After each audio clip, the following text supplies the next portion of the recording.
Magandang araw mga kaibigan. Isang kwentong muli ang aking ibabahagi sa inyo na tiyak na magbibigay kilig, saya at inspirasyon. Pero kung bago ka pa lamang sa aking channel, ay paki-like po ng video. Paki-click ng subscribe button, pati na rin ang bell icon para lagi kayong updated sa mga paparating ko pang upload.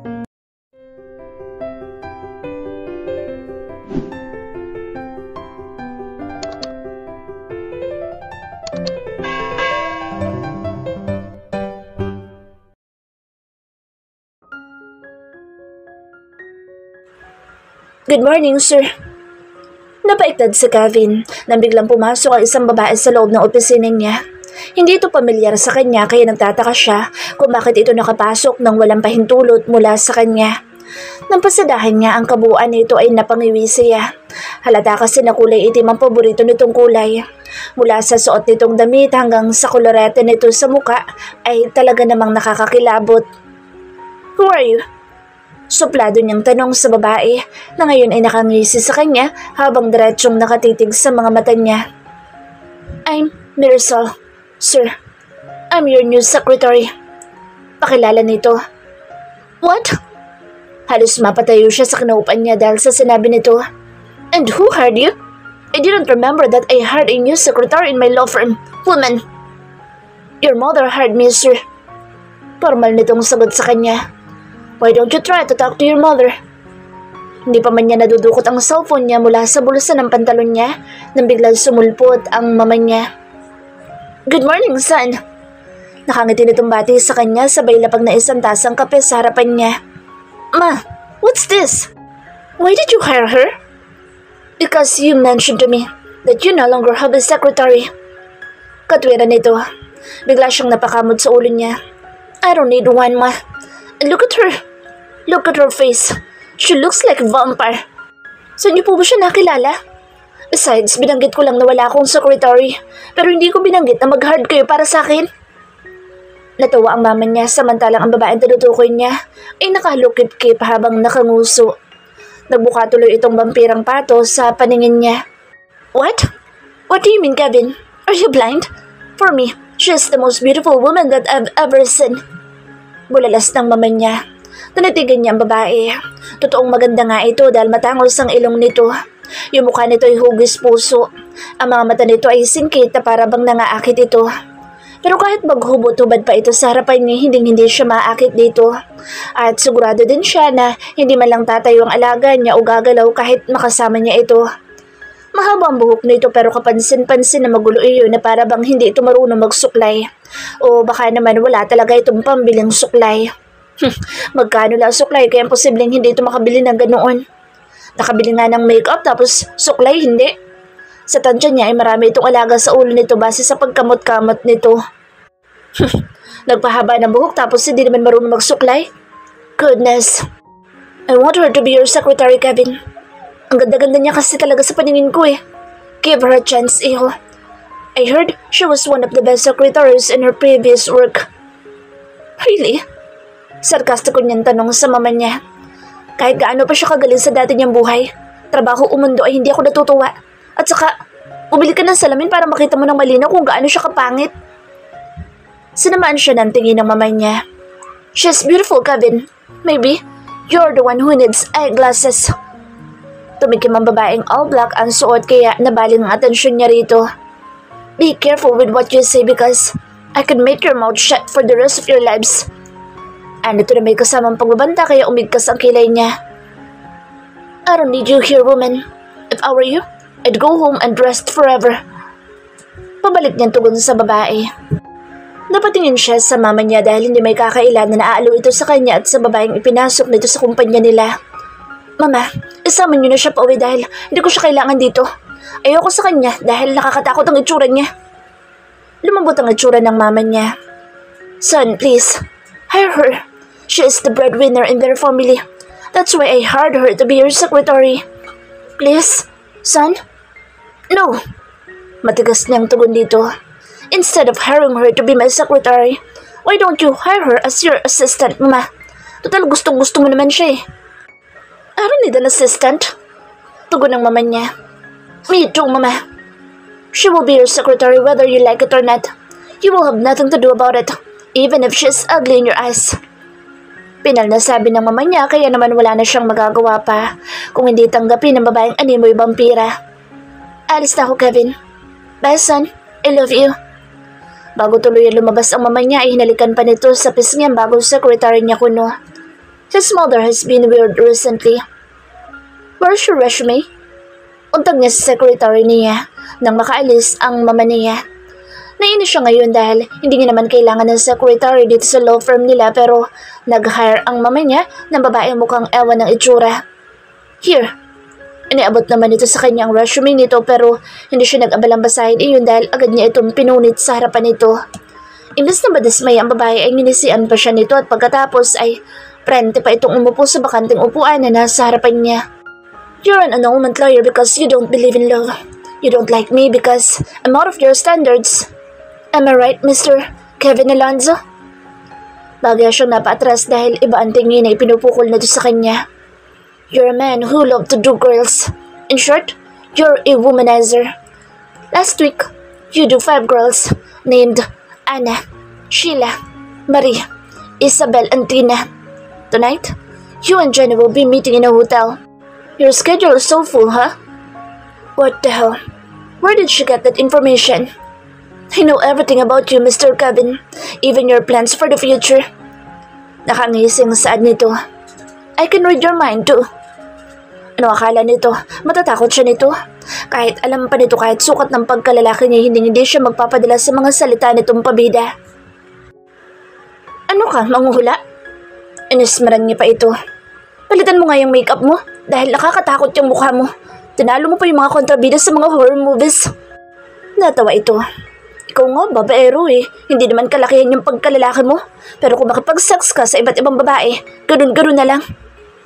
Pang-insulto nito kaya biglang nagpanting ang tenga niya. Gusto mo ba isampal ko sa itong alaga ko para makita mo kung gaano kalaki ito at kahaba? Ha? Hindi sampal mo. Tingnan lang natin kung hindi yan mamaga. Akala mo kagwapuhan ka para mambabae na mambabae. Hindi ginagawang laruan ng mga babae dahil hindi sila hayop kung hindi mga tao sila. Ito lang ang babaeng nang insulto sa kanya. Siguro sinaktan at pinaasa ito sa past life nito kaya siya ang pinagbubuntunan nito ng galit ngayon. Marami ang babaeng nababaliw sa kanya dahil ubod siya ng gwapo. Anong pinagsasasabi nito na hindi siya kagwapuhan? Siguro, wala nagkakagusto sa iyo, no? Yan ang akala mo. Kumunot ang noon niya. May nagkakagusto sa iyo? Ano sa tingin mo? Mukha kang vampira, kaya imposibleng may magkagusto sa iyo. Yan suot mong damit, kanino yan? Sa iyo ba yan? O sa mga lola na lola mo? Yan ba ang uso sa lugar niyo? Yung suot kasi nitong damit ay sumasayad na sa sahig, kaya sigurado siyang mahirapan nito sa paglalaban ng kasuotan nito. Sabagay, ano bang pakialam niya kung mahirapan nito sa paglalaba? Palitan mo yung damit mo dahil baka matakot ang mga kliyente ko. Yung makeup mo, pakipalitan din dahil mukha kang pandang gutom. Goodness, ang pagmamakeup ay ibinabagay yan sa mukha, hindi yung lagay ka lang ng lagay, kahit hindi naman sa'yo bagay. Nakita niyang bumukasara ang bibig nito na tila may gustong sabihin. May dadagdag ka pa? Kung wala na, pwede ka nang umuwi. Umaasa ako na bukas pagpasok mo dito ay kaaya-aya na yung itsura mo. Yung mahaba mong buhok, ipakalbo mo kung hindi ka marunong magsuklay. Paalis na sana si Kevin sa law firm building nila nang may marinig siya na boses babae na tila ba galit na galit ito sa kausap nito. Napailing-iling na lang siya dahil hindi naman niya ugali na makinig sa usapan ng may usapan. Ahakbang na sana siya, paalis na lugar na iyon nang bigla na lang itong sumigaw kaya napahinto ulit siya sa pangalawang pagkakataon. Nagpalingalinga muna. Nakikita niyo po ba nakikita ko? Para po kasing may babae na kaitim na nakatayo sa puno ng mangga eh. Dahil sa sinabi nito ay mabilis siyang napatingin sa direksyon na tinitingnan nito.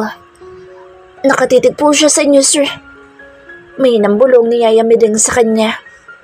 Hindi kaya nasundan siya ng sekretary niya? Nakita kaya siya nito kanina? Sunod-sunod na tanong niya sa isipan niya. Sir, kilala niyo po ba yan? Tumikim siya at pagkatapos ay hinawakan niya magkabilang balikat ng matanda at pilit na pinapatatag ang sarili. Imahinasyon niyo lang po yan, Yaya Miding.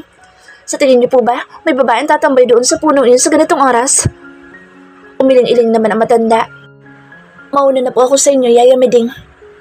Paalam niya sa matanda dahil kung ano-ano ang nakikita nito. Matulog na po kayo at huwag niyo na pong intindihin iyan. Tinatakot niyo lang po ang sarili niyo dahil sa ginagawa niyo. Napakamot naman ito. Baka nga guni-guni ko lang nakikita ko. Mahinang bulong nito. Kailangan niya makausap ang mama niya para ipaalam dito ang natuklasan niya kani-kanina lang. Kahit naaalanganing oras na, kinatok niya pa rin ang kwarto ng mga magulang niya. Mama, can we talk? Pumatok siya ng sunod-sunod sa pinto ng kwarto ng mga ito. Hindi naman siya nabigo dahil agad naman siyang pinagbuksan ng mama niya. May problema ba, Cubs? Yun kasi ang palayaw niya kaya iyon ang itinatawag nito sa kanya minsan. Gaano mo kakilala ang babaeng dinala mo sa opisina ko? Nakita ko lang siya na nagbebenta ng candy sa gilid ng kalsada na pauwi na kami ng daddy mo, galing sa kondo ng kapatid mo. What? May problema ba? Hindi niya pinansin ang nagdududa nitong tingin sa kanya. So you mean you just met her in the middle of the road? Is that what you are trying to say, ma? Tumangutango ito sabay ngiti. Exactly. Naawa kasi ako sa kanya eh. Napahila mo siya gamit ang dalawa niyang pala dahil sa naging tugon nito. Alam niyo po bang isang mangkukulam ang babaeng yun, ha? Ma? Tumawa ito ng malakas na para bang may nakakatawa sa sinabi niya. Saan mo naman nakuhang balitang yan, anak? I heard her while she was talking to her client. I heard their whole conversation, Mama. I hear them with my ears. That's why I want you to fire her. Natigil ito sa pagtawa dahil naging formal na ulit ang itsura nito. San? Siya lang ang inaasahan sa pamilya niya. Siya ang nagpapaaral sa mga kapatid niya. Yung nanay at tatay nila ay sinukuan na sila dahil iniwan na sila ng mga ito at may kanya-kanya na rin pamilya. Sa tingin mo ba aalukin ko siya ng trabaho kung hindi ko nauunawaan ang estado ng buhay nila? Kaya nga nakikiusap ako sa iyo na hayaan mo na lang siya na maging bahagi ng kumpanya natin. Hindi mo ba ako kayang pagbigyan, ha, Kevin? Mabilis siyang umiling-iling. Iba na lang po ang hilingin niyo, Mama. Ayoko po talaga sa kanya dahil nakakatakot siya. Namit pa lang po ng babaeng kayo kinikilabutan na ako eh. Why? Because she's a witch. Halos paulit-ulit na lang yata niya sinasabi na mangkukulam ang dinala nito pero hindi ito naniniwala. Goodness, Cubs! Sa tingin mo ba may mangkukulam pa sa panahon ngayon? Oo, at yun ay ang babaeng napulot mo sa kalsada. Hindi man lang po ba kayo nagtataka sa forma ng babaeng ngayon? Puro kulay itim ang suot, akala mo vampira. Yun kasi ang paborito niyang kulay, Kebs. Kahit ano pa po ang sabihin niyo, hindi ko po siya matatanggap bilang secretary ko. Kung manamit siya, mas malala pa siya kay Aling Lukring. Hindi po ba kayo kinikilabutan sa pagmumukha nun? Gusto niya sana ikwento sa mama niya ang lahat ng narinig niya kanina kaya lang baka masampal siya nito. Hindi kasi magandang pakinggan ang mga narinig niya dahil abnormal lang ang may kakayahang gumawa ng ganoon. Sa Aling Lukring, kahit kakaiba manamit, hindi siya nakakatakot, Mama. Eh, yung napulot mo, makita mo pa lang yung anino, kakaripas ka na ng takbo eh. Sa Aling Lukring ay isa sa mga kasama nila sa bahay. Kung manamit ito para itong nasa sinaunang panahon. Kahit kasi mainit ang panahon ay balot na balot ang katawan nito. Akala niya sa Aling Lukring na ang malala pero may mas malala pa pala. At yun ay ang secretary niya. Bukas po, pagpasok ko sa opisina ay sumabay kayo sa akin. Kayo po mismo magpaalis sa babaeng iyon kung ayaw niyong kaladkarin ko siyang palabas ng gusali. Hindi ako makakapagtrabaho na maayos hanggat nandoon ang babaeng iyon, Ma. Sana po pusa na lang pinulot niyo, di kay aso, hindi yung mangkukulam na yun. Hindi siya papayag na magkaroon ng mangkukulam sa kumpanya nila dahil baka malasin ang firm nila. Paalisin ko siya sa kumpanya natin sa isang kondisyon. Ano yun, Mama? Kailangan ko ng mga katibayan na maaaring magpatunay na isa nga siya mangkukulam. At kapag napatunayan mo yun sa akin, ako mismo ang kakaladkad sa kanya palabas ng building natin, Kevin. Umisi siya. Deal. Hihingi siya ng tulong sa mga kaibigan niya para mapabilis ang paghahanap niya ng mga ebidensya. Patutunayan niya sa mama niya na isa mangkukulam ang babaeng pinulot nito sa kalsada. At kapag napatunayan niya na isa itong mangkukulam, ay ililibing niya ito ng buhay. Hindi pa man siya nagsisimula ay alam niyang magtatagumpay siya sa huli. He's not a lawyer for nothing. Kasi kung matunong tao yun, bakit tinanong nito ang kausap nito kung nakakuha ito ng buhok sa baba ng lalaking kasintahan nito? Cross, manika at karayom? Anong gagawin nito sa mga iyon? Patutunayan niya sa mama niya na isang malaking pagkakamali ang pagkup-kup nito sa babaeng iyon. Good morning, sir. Nakangiting bati sa kanya na mangkukulam niyang secretary. Halos lahat ng ngipin nitong dilaw ay nakalabas kaya naman wala sa sariling napahilot siya sa sentido niya na para bang bigla na lang kumirot iyon. Kung kanina masama na ang pakiramdam niya ngayon ay parang dumoble pa yata. Oh shit, siguradong hindi talaga magtatagal ang buhay niya kapag nagtagal pa ito dito sa kumpanya niya. Mukhang maganda ang gising nito ngayon base sa itsura nito. Samantalang siya ay halos 2 oras lang naging tulog dahil sa kakaplano kung paano ito mapapaalis sa kumpanya niya, lalong-lalo na sa buhay ng kanyang ina. Ang ina niya kasi ay mukhang nakulam na nito dahil sa tuwing nababanggit niya ang pangalan ng secretary niya, ay kumikislap ang mga mata nito na animoy matagal na nitong kakilala ang secretary niya. Kahit pa nga napulot lang naman pala nito ang babae sa gitna ng kalsada. Ang suot nitong damit ngayon ay mas malala pa sa suot nito kahapon. Mas matingkad kasi iyo ngayon at talaga namang sayad na sayad kagaya nito na may sayad. Hindi lang siya ang napapanguwi kung hindi lahat ng mga empleyado niya ay ganoon din ang itsura. Dahil nga sa pananamit at itsura nito nakakilakilabot.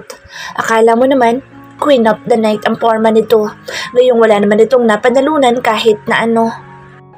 Ano nga ulit ang pangalan mo, babae? Nakanguwi niyang tanong at halos bumaliktad ang sikmura niya nang mapatingin na naman siya sa ngipin nitong kulay ginto. Mas malinis pa yata yung mga taong namamalimos sa kalsada kaysa sa secretary niya eh. Mirasol Hope po. Sir, ang kwento po kasi sa akin nung ina ko. Kaya daw po yun ay binigay nilang pangalan sa akin ay dahil ako daw po mag-aangat sa kanila. Ako daw po ang natitira nilang pag-asa para maiahon ko sila sa lusak na kinasasadlakan nila. Hindi ko tinatanong ang history ng pangalan mo dahil hindi ako interesado. Pambabara niya rito. Kahit maliit na detalye ng buhay mo wala akong pakialam kaya bawasan mo yung kadaldalan mo. Tinanong niya lang kung ano ang pangalan nito dahil hindi na niya matandaan. Pero kung ano-ano na sinabi nito na akala mo naman ay nahahabag siya. Pinunit niya kasi ang resume nito kahapon dahil sa sobrang inis niya. Kaya hindi niya alam kung ano ang totoo nitong pangalan. Ay, sorry po. Akala ko po kasi interesado kayo eh. Sagot nito. Yung mga pinagtrabahuhan ko po kasi dati ay gandang-ganda sa pangalan ko eh. Sabi nga po nila, your name suits you, babe. Yan ba talaga ang totoo mong pangalan o gawa-gawa mo lang? Mirasol Hope de Guzman po ang totoo kong pangalan, sir. Hindi bagay sa'yo? Komento niya. Iyang mukha mo kasi, hindi ko kakikitaan na pag-asa. At saka pwede ba, huwag ka masyadong magngingiti kapag nakaharap ka sa akin? Po? Bakit po, sir? Dahil hindi bagay sa'yo nakangiti. Ayaw niya kasi na makita ang naninilaw nitong ngipin dahil nangihina siya. Di niya kasi maintindihan ang mama niya kung bakit gandang-ganda ito sa babaeng kaharap niya. Gayong wala namang kakaiba rito. Kung tutuusin nga ay mas nagagandahan pa siya kay Aling Lukring kumpara dito. Po? Pero sabi po ng inang at amang ko ay gumaganda daw po kapag lagi nakangiti. Isa pa po, ang pagiging masayahan daw po ay nakaka-good vibes. Positibo po kasi akong tao kaya lagi po ako nakangiti. Kahit po minsan ay hirap na ako sa sitwasyon ko. Ipagbawal niyo na lang po lahat. Huwag lang po ang pagngiti ko, sir. Simula ngayon, ayoko nakikita ka nakangiti at kapag nakita kita na nakangiti o kahit isang ngipin mo lang nakalabas, ay ipapakaladkad kita sa mga security. Maliwanag ba? Ngumuso ito na akala mo ikinaganda nito iyon. Paano po yan? Palangiti pa naman ako. Pahayag nito sa malungkot na boses pero wala siyang pakialam. Kapag sinabi kong hindi ka ngingiti, hindi ka ngingiti. Anya sabay hampas sa desk, kaya nagulat ito. Naintindihan mo ba, ha? Sana pala hindi na lang siya umuwi mula sa Amerika para take over ang kumpanya nila. Kung bakit kasi naging bunso pa siya sa kanilang tatlo eh. Siya na lang kasi ang walang asawa kaya heto siya ngayon. Pinauwi ng mga magulang niya para pamahalaan ng law firm na pinaghirapan na palaguin ng kanyang ama. Gusto niyo po ba ng kape, sir? Tanong nito pagkuhan habang mabilis nitong kinakamot ang sarili nitong ulo. Ito na yata ang pinakadugyot na babae na nakita niya sa buong buhay niya. Lahat na yata ng ayaw niya sa babae sinalo na ng babaeng ito. Napabuntong hininga siya. Pwede bang tawagan mo sa Aryan? Bakit po? Sa kanya ako magpapatimpla ng kape dahil baka matuluan mo na laway ang kape na tinitimpla mo. Ang malala pa ay baka malaglagan ng kuto ang kape niya. Malinis po ako magtrabaho kaya malabo po iyon. Hindi halata na malinis ka. Nakaismig niyang sabi sabay tingin sa direksyon ng bintana dahil baka tuluyan na siyang masuka sa mga naiisip niya. Walang mababakas na kahit konting kalinisan dyan sa katawan mo kaya wag mo akong lukuhin babae. Sige po, tatawagin ko na lang po si Ma'am Aryan. Lalabas na po muna ako, sir. Wag na pala. Wag mo na siyang tawagin dahil ayoko na magkape ngayon. Sige po, sir. Tumambay ka muna sa labas. Ipatatawag na lang kita kapag may ipagagawa ko. Masusunod po, sir. Huwag ka na palang tumambay sa labas. Umuwi ka na lang na diretso, total wala pa naman ako ipagagawa sa'yo. Pero bakit po? May buo pa rin na magiging sweldo mo kung yun ang inaalala mo, babae. Putol niya rito. Sige po, sir. Tawagin niyo po ako, ha? Oo. Nang marinig niya ang pagbukas-sara ng pinto na opisina niya, ay napabugas siya ng hangin. Tanghali na pero wala pa siyang nagagawa kahit isa dahil naiinis siya sa presensya ng secretary niya. Parang gusto niya umuwi na lang at matulog sa kwarto niya maghapon o di kaya tumambay sa bahay ng mga kaibigan niya kung ganito lang din naman ang mangyayari sa kanya araw-araw. Kalaunan ay naisipan niyang tawagan ang mama niya dahil hindi na talaga niya kayang pakasamahan ang secretary niya. 2 araw pa lang niya itong nakakasama pero parang 2 taon na ang katumbas. Ma, nasaan po kayo?